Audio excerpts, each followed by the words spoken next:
Hello guys, सवाल है use of an artificial kidney during haemodialysis में रिजल्ट इन। हीमोडायलिसिस में आर्टिफिशियल किडनी का यूज किया जाता है। उसके क्या रिजल्ट हो सकते हैं, क्या रिजल्ट रहेगा उसका, वो बताना है।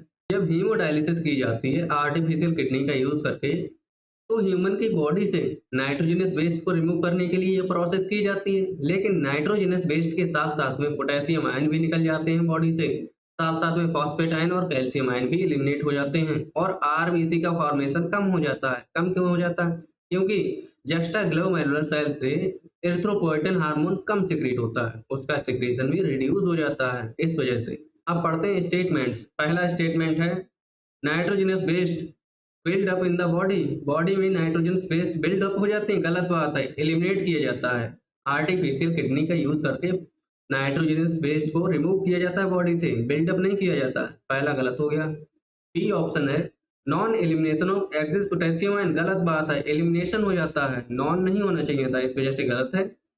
बॉडी से पोटेशियम आयन भी निकल जाते हैं, पोटेशियम के साथ साथ में फॉस्फेट आयन और कैल्शियम आयन भी रिमूव हो जाते हैं, ये भी छिन जाते हैं। सी ऑप्शन है reduced absorption of calcium ion from gastrointestinal tract, ये बात ठीक लिखी हुई है।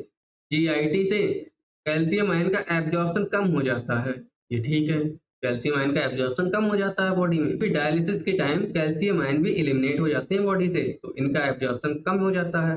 लास्ट है रिड्यूस्ड आरबीसी फॉर्मेशन, हाँ आरबीसी के फॉर्मेशन भी कम हो जाता है। कम क्यों हो जाता है? क्योंकि जस्टाग्लोमेरुलर सेल से एरिथ्रोपोएटिन हार्मोन का सिक्रीशन कम हो जाता है। एरिथ्रोपोएटिन हार्मोन का लेवल कम हो जाता है, जिस वजह से आरबीसी का फॉर्मेशन कम हो जाता है, क्योंकि एरिथ्रोपोएटिन ही तो आरबीसी फॉर्मेशन में हेल्प करता है ना। तो हमारा आंसर जाएगा, हमसे पूछा है कौन कौन से मोस्ट अप्रोप्रिएटली करेक्ट हैं, सी और डी करेक्ट हैं, तो आंसर बनेगा B option, C and D are correct. Thank you.